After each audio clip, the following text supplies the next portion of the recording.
Le rythme a changé. Et oui, on fait le show avec C'est Midi, avec le public. Le public est très, très heureux. Merci beaucoup. Voilà, ils ne veulent pas s'arrêter parce qu'ils sont très contents d'être là, très heureux d'être là pour une émission de tonnerre. Bienvenue dans votre émission. C'est vrai que C'est Midi, logiquement, on est censé être à table, mais on préfère quand même se passer du repas de midi. À 13 h, on verra pendant le journal, peut-être. Alors, on est prêt pour l'ambiance, on est prêt pour le show, on est prêt aussi pour des informations utiles parce que c'est midi, c'est maintenant.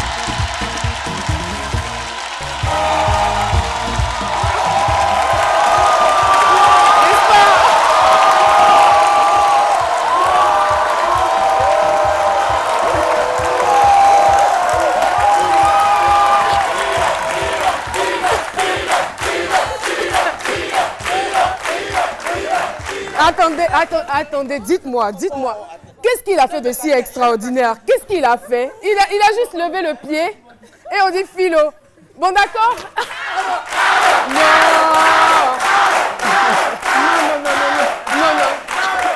Je ne suis pas d'accord. Non, je voulais juste comprendre. Vous allez faire, les gens vont dire non, que je suis jalouse. Ne faites pas ça. Ne faites pas ça. Il n'y a pas de jalousie ici sur ce plateau. Ce que je veux savoir, qu'est-ce que Philo a fait qui vous a marqué, puis vous avez commencé à dire Philo, c'est tout. Est-ce qu'il y a pas là-dedans? Il a applaudi avec ses pieds. Est-ce qu'il peut le refaire? Parce que moi, je n'ai pas vu. Non, suivez la rediffusion à 23h30. Non, Philo, je veux voir. On dit que tu as applaudi avec tes pieds. Je veux voir. Peut-être qu'il est contorsionniste, je ne sais pas, parce que lui... Et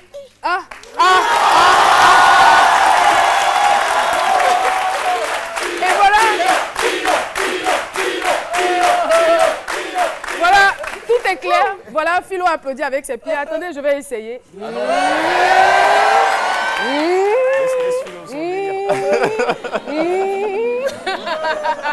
Eh oui, C'est Midi démarre comme ça, toujours. Chaque jour est un jour de fête dans cette émission. Et je vous présente Monsieur Jean-Michel.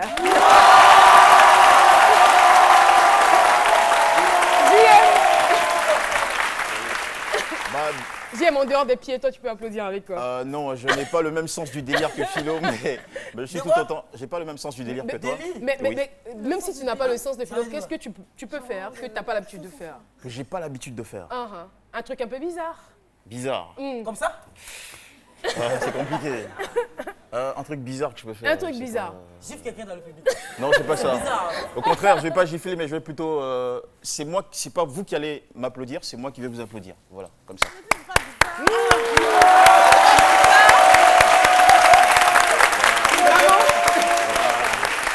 D'accord. Voilà. Et quand les applaudissements se mélangent et se mêlent, s'entremêlent. Alors, JM, aujourd'hui, pour les informations médias. Et tout à fait. Deux très bonnes nouvelles. D'abord, la première, c'est un événement, un micro-événement, mais qui aura des effets macro. Le Nollywood Week Paris, c'est un festival qui met à l'honneur les films nigérians, donc l'industrie cinématographique du Nigeria, dont nous raffolons tous sur le continent, mais aussi au-delà de plus en plus. Et puis le deuxième rendez-vous sera plutôt en gros plan sur un film d'animation, le premier film africain en 3D 4K, qui s'appelle Turbulence, dont je vous donnerai des détails au sein de ma rubrique. Merci beaucoup Jean-Michel. Dame Savoir Vivre. Avec ses yeux revolver. Alors, Nadiani Diarra, dans le savoir-vivre aujourd'hui, qu'est-ce que tu nous réserves? Alors aujourd'hui, qu'est-ce que tu as? Non, mais laisse-la parler.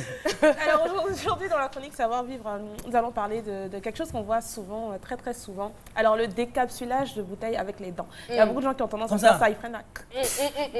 D'accord, pas de commentaire. Tout à l'heure, on y reviendra. Alors, docteur Philo, L'homme qui applaudit avec ses pieds. Super bien public. Et il paraît même que déjà même le fait d'écrire philo, c'est enseigné même dans les écoles. C'est l'information. Oui, c'est enseigné dans les écoles. Bon, c'est l'information que j'ai eue et puis bon, c'est des sources non concordantes. Mais super bien avec un public très jeune, j'adore. Voilà, vous êtes jeunes.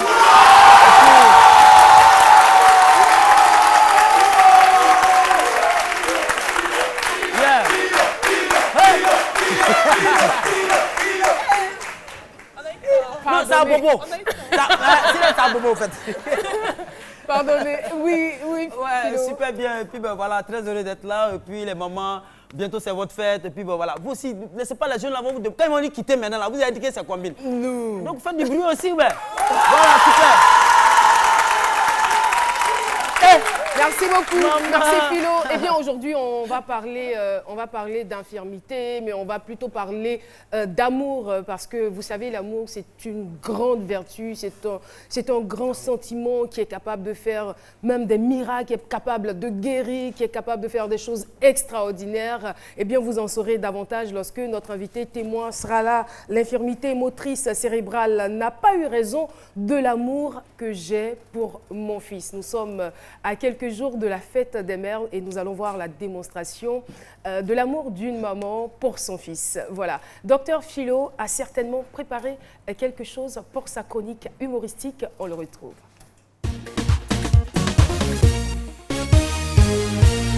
Merci. L'infirmité motrice cérébrale n'a pas eu raison de l'amour que j'ai pour mon fils. C'est évident, moi. Bon, déjà, c'est ces enfants qu'on appelle enfants serpents, en fait, généralement. Voilà. On parle de IMC. Voilà, IMC ou trisomique 21. Voilà, c'est un peu de mon domaine. En fait, c'est pour expliquer cette maladie. Voilà, pour des gens qui comprennent pas. En fait, c'est l'odontospirale du teigne, de la condensation des gènes qui se reproduit dans la tête. Et cela a une coïncidence sur l'anticité de la confusion sanguine. C'est très compliqué. Souffrez de ne pas comprendre.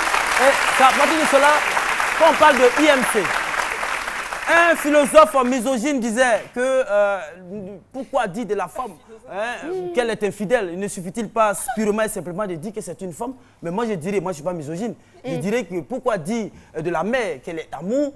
Il ne suffit pas purement et simplement de dire que c'est une mère, parce qu'une mère c'est déjà l'amour. La mère porteuse, celle qui donne l'enfant, c'est important, c'est une mission. La maman, tu ne dois pas rejeter ton enfant, renier ton enfant parce qu'il est de tel. Moi, je vois des femmes, quand elles accouchent, l'enfant, 2 semaines, 3 semaines, et bien voici, l'enfant n'est pas sourd. Elle est frère, l'enfant chaque fois à la maison. S'il ne réagit pas, elle est là, il ne réagit pas. Il ne réagit pas. Non, il faut accepter tout. Tu as fait l'enfant, tu assumes. C'est un don de Dieu, tu assumes l'éducation de ton enfant, peu importe ce que l'enfant a. L'enfant, une bonne mère, est celle-là même qui est capable de transformer les défauts de son enfant en qualité. Ton enfant, il atteigne. Si ton enfant, tu te lèves le matin, il atteigne, tu prends le bébé, tu donnes l'enfant avec ce défaut de teigne. Teigno, teigno, teigno, il est content. L'enfant, même si ton enfant est voleur, maman, ton enfant il vole. Il faut le toloter avec le vol. Donc Philo, toi tu cherches pas à trouver une solution, tu cherches pas à soigner, non, mais tu dorlotes, tu entretiens. Non, accepte. Tu adores. Il a déjà accepté, il est voleur. Tu le prends, tu dis mimi, mignon. Oh, celui-là qui prend ce qui ne l'appartient pas, mon amour. Tu ne dis pas voleur, c'est ton enfant. Tu acceptes quelque chose, c'est qu'il a. Et généralement, on voit cela, moi je connais, on voit cela dans les cours où quand tu sonnes beaucoup plus de 5 minutes, tu sonnes, on n'ouvre pas le portail là. C'est que quelque part, il a train de cacher l'enfant dans le frigo ou bien dans le placard. Parce que tu ne peux pas. Non, c'est pas bien. C'est pas bien. Oui, je vois, même dans ce voie, tu as parlé de décapsuleurs tout à l'heure, des femmes enceintes, 9 mois de grossesse assises dans le maquis, vous attendez de boire bien. On dit que quand tu bois l'alcool, ça glisse teint de l'enfant. Mais oui, quand l'enfant a un bon teint, et puis toi tu es là, tu as 9 mois, tu bois. L'enfant, quand il va venir là, quand il va traîner devant les maquis, tu vas dire quoi? C'est pas toi-même qui a provoqué cela. Merci donc, beaucoup. Une femme doit accepter l'enfant tel qu'il est.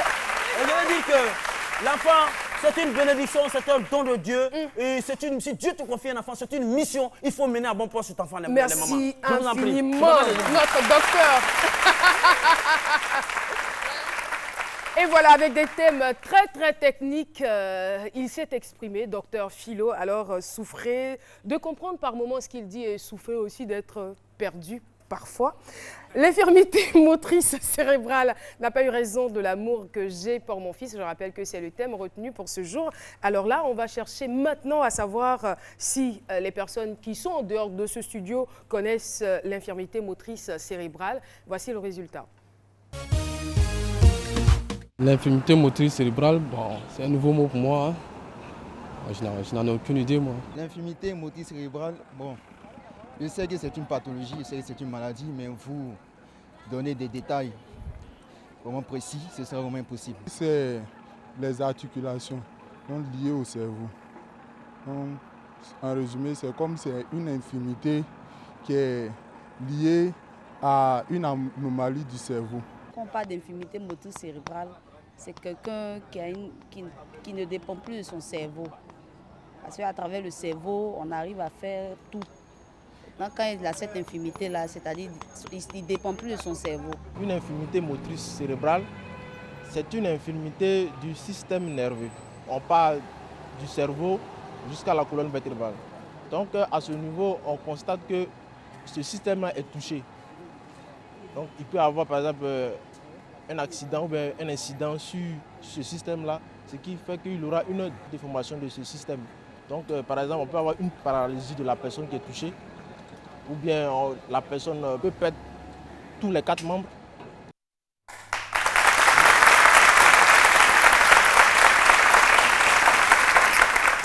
Et voilà donc cette infirmité-là se définit comme étant une infirmité due aux lésions survenues durant la période périnatale. Mais on s'est encore rendu compte que même après l'accouchement, cette infirmité-là peut survenir. Nous aurons plus de détails certainement avec notre invitée témoin du jour. Elle est chargée d'études à l'Agence nationale de l'environnement, structure sous tutelle du ministère de l'Environnement et du Développement durable. Et son nom, c'est Madame Aye Augustine, épouse Kouakou, que nous recevons à présent. Voilà, Madame Kouakou nous rejoint sur le plateau de ce midi. Et oui, on est content, on est heureux de savoir que c'est une maman qui est débordante d'amour pour son fils. Merci infiniment. Madame Kouakou, bonjour. Bonjour Caroline. Vous êtes ravissante. Merci. Merci d'être sur notre plateau et merci surtout d'avoir accepté de nous livrer votre témoignage. Alors, pour commencer, je dis, vous êtes maman de 4 enfants, une heureuse maman. Par anticipation, je vous souhaite une très très bonne fête des mamans, n'est-ce pas? Merci. Alors, votre première fille a 17 ans, la deuxième 10, le troisième 8 et la quatrième... C'est un garçon. Le quatrième, pardon, a 7 ans. 7 ans aujourd'hui. Aujourd'hui même. Aujourd'hui même. Joyeux anniversaire, coucou. Joyeux anniversaire.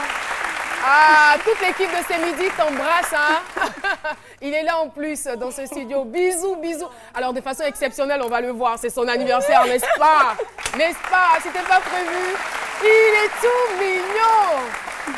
Ah, comment est-ce qu'il s'appelle?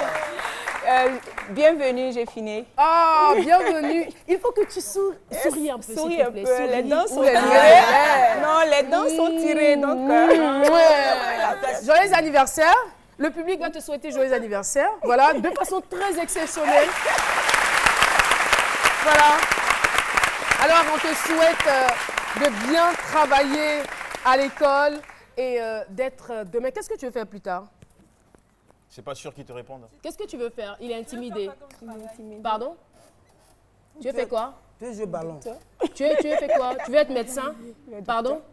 Je veux être médecin. Ok. Ça, c'est soigner son grand frère. Au revoir. Futur médecin.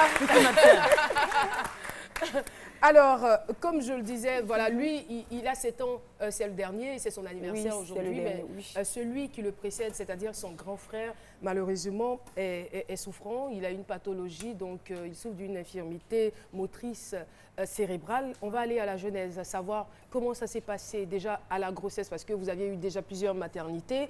Est-ce que lui, précisément, sa grossesse s'est déroulée normalement? Dites-nous tout. Effectivement, sa grossesse s'est déroulée normalement. n'y a pas eu de cas de maladie.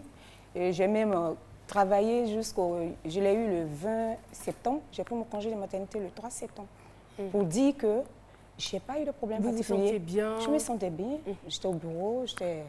En tout cas, j'ai mené mes activités professionnelles. Jusqu'au 3 septembre, j'ai pris mon congé puisque, bon, à cause de moi-même, mon état, je fais les enfants par césarienne. Quand vous dites à cause de votre état c'est lequel? Parce que moi, je n'ai rien constaté. Bon, je suis aussi handicapée. Je suis aussi handicapée. J'ai une infirmité au niveau de la jambe gauche. Et donc, à cause de cela, bon... Jean-Michel va essayer de vous aider par rapport à votre micro, votre joli collier. D'accord. Okay.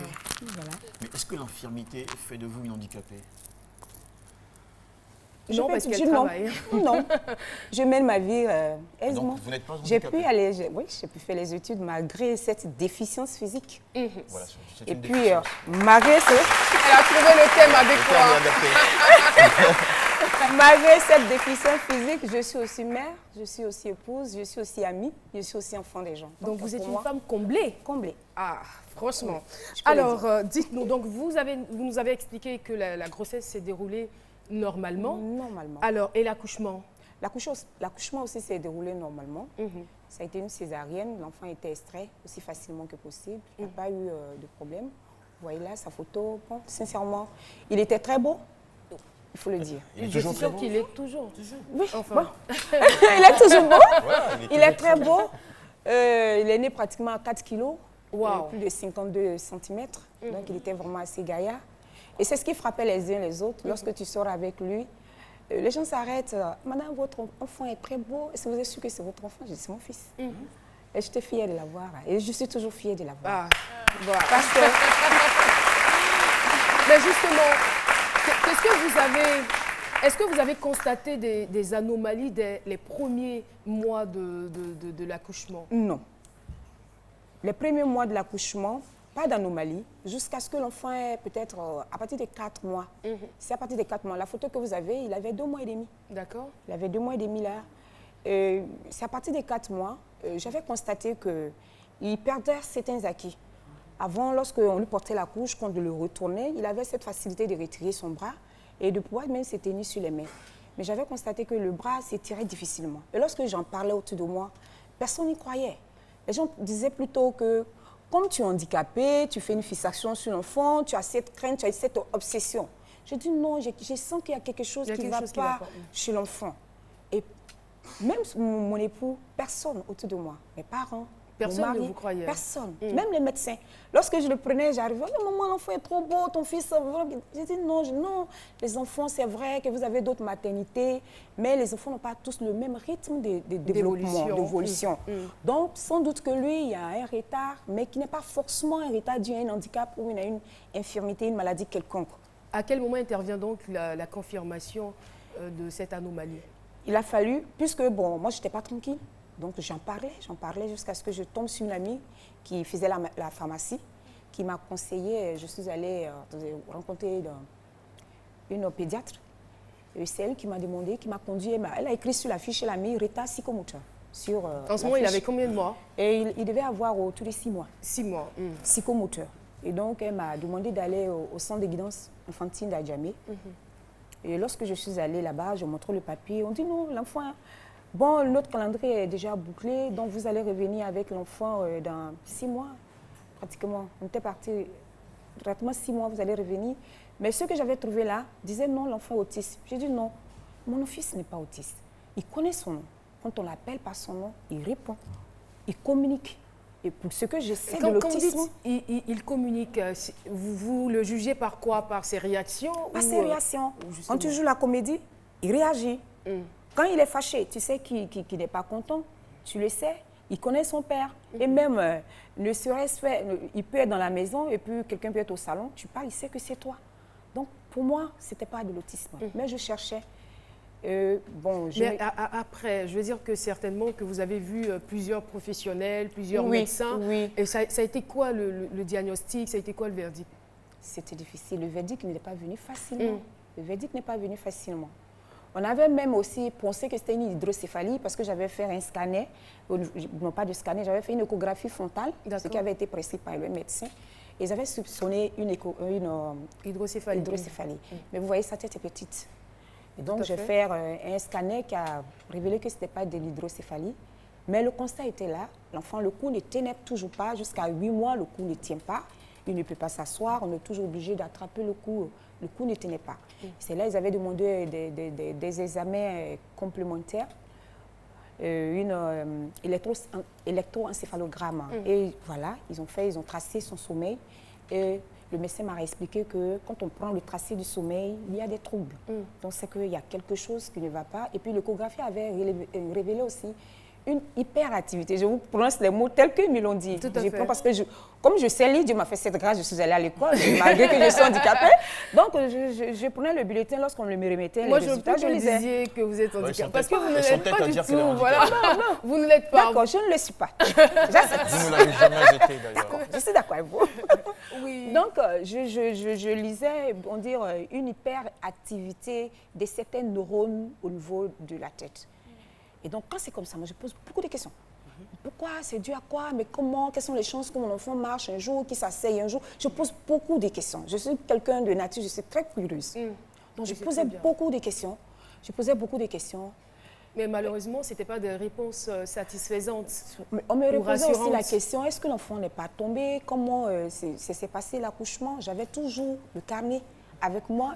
Et lorsqu'on regardait le tableau d'Apgar, le tableau était bon. Mais quand vous remontez encore plus loin dès l'accouchement, est-ce qu'il n'y a pas un souvenir? Parce que je me dis, il n'y a pas un souvenir qui vous revient? Si. Le fait le plus marquant de la petite enfance de l'enfant, c'est que je l'ai eu par césarienne, comme je l'ai dit. Comme les autres d'ailleurs. Comme les autres d'ailleurs. Le 4e jour, je devais sortir de la clinique. Un gynécologue qui était venu pour me signer mon bulletin de sortie est venu me voir et me dit, mais maman, qu'est-ce qui s'est passé? L'enfant présente une blessure, une brûlure au dos. Je dis, mais docteur, une brûlure? Une brûlure, au sens propre, une brûlure. Qui était due à quoi? Les responsabilités n'ont jamais été situées. On n'a jamais su qui a été à la base, qu'est-ce qui s'est passé. Les responsabilités n'ont jamais été situées. Mais tous ceux qui se sont occupés de l'enfant depuis l'accouchement jusqu'à ce que vous sortiez de l'hôpital ont été interrogés? À ma connaissance, non. Parce que lorsque j'ai été informée, l'erreur a été, à l'instant, de ne pas vouloir chercher on n'a pas regardé. Elle a dit non, que la sage-femme a fait le pansement, puisqu'il a fait le pansement, quand on pense le nombril, la bande passe sur la blessure à l'extérieur. Donc, arrivé à la maison, vous allez voir, vous utilisez le nécessaire pour faire le pansement. La brûlure était bénigne alors, si vous avez sous-estimé? Non, c'est ce que nous on a cru. Ah, d'accord. Et donc, il a fallu le lundi matin, lorsque ma grande soeur devait lui donner le bain, et elle l'a détaché. Quand elle a vu, je vais rentrer dans la chambre, elle dit non, il ne faut pas, je vais regarder. J'ai dit non, mais il faut que je regarde, il y a quelque chose, il faut que je regarde. Et je vous assure, c'était vraiment une brûlure, la peau était carrément arrachée. Les fesses sont bien noires. J'étais venue, j'aurais bien voulu venir avec la photo. Parce que j'ai un ami médecin qui, dès le début, lorsque je l'ai appelé, il est venu dire non, ça c'est une brûlure. Je le salue au passage. Il est médecin lui aussi. Il est... Bon, comme on dit, je n'ai pas dit le mot. Voilà. Ok, d'accord. Donc, ce qu'on va faire, on va pas trop insister là-dessus. Je le dis, parce qu'on n'a pas de confirmation, il n'y a pas d'expertise qui démontre que effectivement c'est lié à ça. Peut-être que vous étiez au travail, l'enfant est tombé, on ne sait pas. Peut-être qu'il a eu un choc. On ne sait pas. Alors, vraiment, on comprend votre douleur, on comprend tous vos espoirs noyés.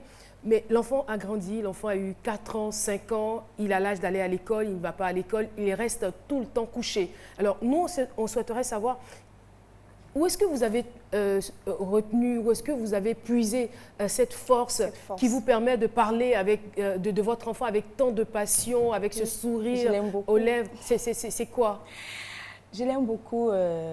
J'en parle parce que j'ai cette force. Pas, elle n'est pas en moi. Mais je peux dire que c'est ma foi. Votre foi. C'est ma foi en Christ. Et qu'est-ce que vous dites intérieurement? C'est comme le docteur Philo l'a dit, je raisonne simplement. Simplement. Je raisonne simplement. C'est un don. La Bible dit qu'un enfant est un don. Que Dieu, c'est un don de Dieu. Donc si c'est un don, et le même Dieu me dit que lui, il n'a pas de projet de malheur pour moi, mais il a des projets de paix. Et le même Dieu aussi va juste encore me dire qu'il ne soumet personne à une épreuve qui soit au-dessus de ses forces. Donc quand c'est dur, quand c'est vraiment dur, j'y raisonne. Et je regarde mon Dieu, je dis, Seigneur, tu dis que cette épreuve, je peux la supporter. Mais il faut reconnaître que... pas au Amen de Philo pour évangéliser. Cette épreuve, je peux la supporter. Donc, j'ai besoin de toi. Oui. Viens m'aider. Oui. Il y a ce fait. De toutes les façons, c'est votre vie, voilà, c'est ma votre vie. quotidien. Et puis le fait aussi d'être aussi un peu... Je connais plus ou moins le regard des uns des autres. Je sais comment... Moi, j'ai eu cette grâce. J'étais étudiante, j'étais dans le groupement pour l'insertion des étudiants handicapés physiques. Et au sein de ce groupement, j'ai appris à ne pas m'apitoyer. Parce que quand on regarde autour, il n'y a pas que le handicap qui est un problème. C'est clair. Il y a des gens qui ont d'autres problèmes. Donc, j'ai pris cette force-là de ne pas m'apitoyer, mais d'être toujours là, à porter aussi le fardeau des autres. Et quand je porte le fardeau des autres, Dieu porte le mien. Je porte le mien et ça m'aide. Et donc, ça l'ambiance à la maison, je veux dire que ces frères et sœurs qui physiquement ont toutes leurs facultés, quand ils le voient coucher, je veux dire, c'est quoi? Est-ce qu'ils vous ont posé beaucoup de questions? Papa, qu'est-ce qu'il a dit? Est-ce que ça l'a fait fâcher à un certain moment? Ça a été quoi l'ambiance? Ça a été quoi les réactions des uns et des autres? Les réactions étaient toujours de bonnes réactions. Parce que l'enfant, il naît. C'est vrai, il a 2 grandes sœurs, il a un petit frère. Mais c'est la manière. Moi, je dis toujours que l'on te juge en fonction, au travers de ton regard. C'est la manière dont toi-même tu te prends, la manière dont toi-même tu te considères, que les autres, à partir de là, les autres te jugent. Mais quand les enfants sont avec nous, ils voient que nous aimons ce enfant. Nous avons de l'affection pour cet enfant. Il est le chouchou, il est là. Lorsque souvent, on peut le voir. Il est là. Quand je suis venue, il m'a vu, il souriait là, ses gros yeux. Il sourit. Il est là. Et donc, à la maison, c'est comme ça on l'appelle. Quand tu dis qui est le plus beau, lui, il sourit. Son petit frère dit, c'est Ariel, il s'appelle Chris Ariel Nathan, c'est Ariel. Et lorsque vous reposez la question, qui est le plus vilain, celui qui est venu tout à l'heure, il dit c'est moi. Donc il accepte de se dénigrer. Oui, c'est moi. Et pour la petite histoire, souvent quand je suis là, ils viennent vers moi, ils disent maman, mais pourquoi Ariel? Lui, il est joli, ses yeux sont blancs, et puis il a la brèche, il est vraiment beau. Je dis mais écoutez, vous aussi. Il fallait qu'il soit bon. Dieu ne va pas lui prendre tout quand même. Tout à l'heure, vous nous disiez que vous êtes une femme à la base très curieuse. Alors, au final, dans votre élan d'apprentissage ou de curiosité, qu'est-ce que vous avez compris sur ce handicap? Quelles en sont les raisons? Parce que j'imagine que certaines femmes à la maison s'inquiètent de savoir, mais qu'est-ce qui peut provoquer ça? Est-ce qu'il y a des antécédents familiaux? Vous, avec le contact que vous avez avec les médecins, ça a été quoi là? Étayer sa question, est-ce qu'il y a des choses qu'on peut faire peut-être pour améliorer l'handicap ou des exercices ou quelque chose à faire? D'accord, je vais répondre à sa question. Je crois comprendre l'inquiétude des uns des autres. Est-ce que c'est héréditaire? C'est ça, un peu. Ce n'est pas le cas. C'est une question probable. Non, c'est une question probable. C'est vrai. Moi, ce que je dis, ce n'est pas héréditaire. C'est pas héréditaire. C'est un traumatisme.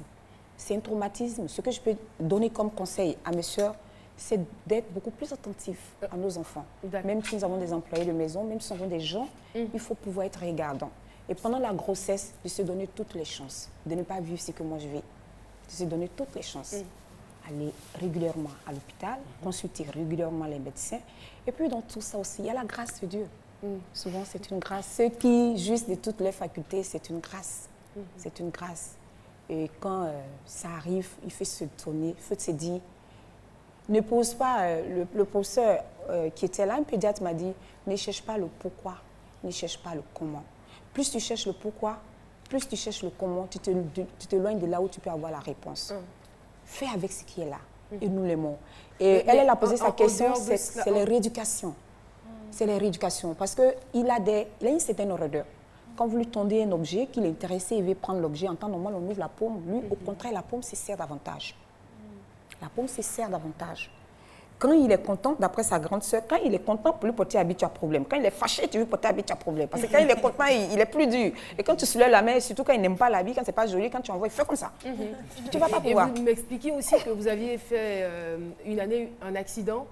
Oui. Et là, vous étiez blessé, vous aviez un problème au niveau de la main. Et quand vous avez eu la tressaillie, il a fermé les yeux. La tressaillie, il a fermé les yeux.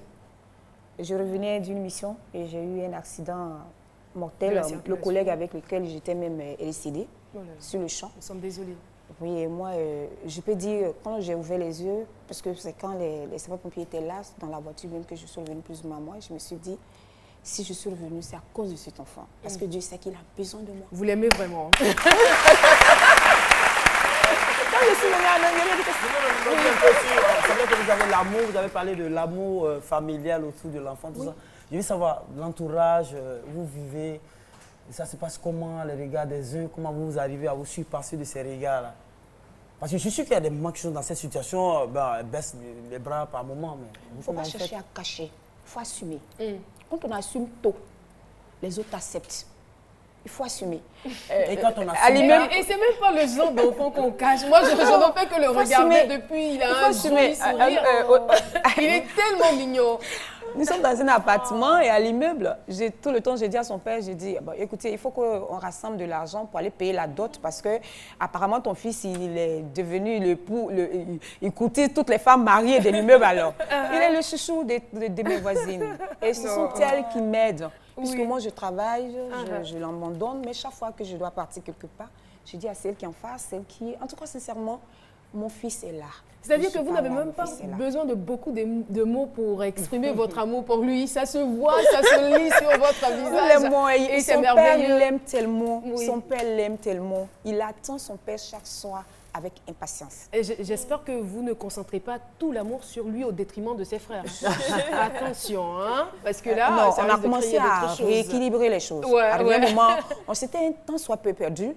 Et on a rééquilibré, on commence à rééquilibrer les choses. Vous avez très bien fait. Voilà. Merci beaucoup, Madame Kwaku. Nous sommes à la fin de cette émission, enfin pas de cette émission, mais de l'entretien. Alors, il y a beaucoup de femmes. Voilà, parce que c'est un problème qui est aujourd'hui récurrent. Vous le savez très bien, donc il y a des femmes qui sont dans cette situation et vous avez envie de leur parler. C'est justement la raison pour laquelle vous avez accepté notre invitation. On vous écoute. Juste leur dire d'être forte, ce n'est pas facile. Il y aura des bras qui seront tendus, des bras de compassion, mais quand même aussi il y aura d'autres, il y aura des répulsions, mais de faire avec. Tout ce qu'ils nous demandent, ces enfants, c'est de pouvoir les aimer. Qu'on leur donne ce droit d'exister. Parce que je ne vous dis pas, moi on allait jusqu'à me dire, prie ton Dieu pour que cet enfant meure. Parce que tu es handicapé, avec un enfant à plus de 80% d'handicap, quelle serait ta vie? Mais lorsque j'ai reçu cette information, quand la personne a fini de me parler, j'ai pleuré pour lui dire, mais ma mère aurait pu faire la même chose avec moi. Elle ne l'a pas fait. Je suis là. Et donc, je ne peux pas. Donc, ces enfants, ils ont le droit d'exister. Mais pour que les autres puissent reconnaître ce droit qu'ils ont d'exister, tout dépend de nous, mères que nous sommes, de la manière dont nous les prenons. Merci beaucoup, Madame Kwaku. Merci pour tout cet amour et merci pour cet éloquent témoignage. En tout cas, on est fiers de vous. On embrasse la famille. On vous souhaite beaucoup de bonheur. Et voilà, vivez bien. Il est toujours souriant. Chris Ariel, on te dit merci, hein, merci d'avoir accepté de venir à C'est Midi. Bisous. Voilà, c'est donc la fin de cet échange. Nous allons pour la page pub et C'est Midi revient.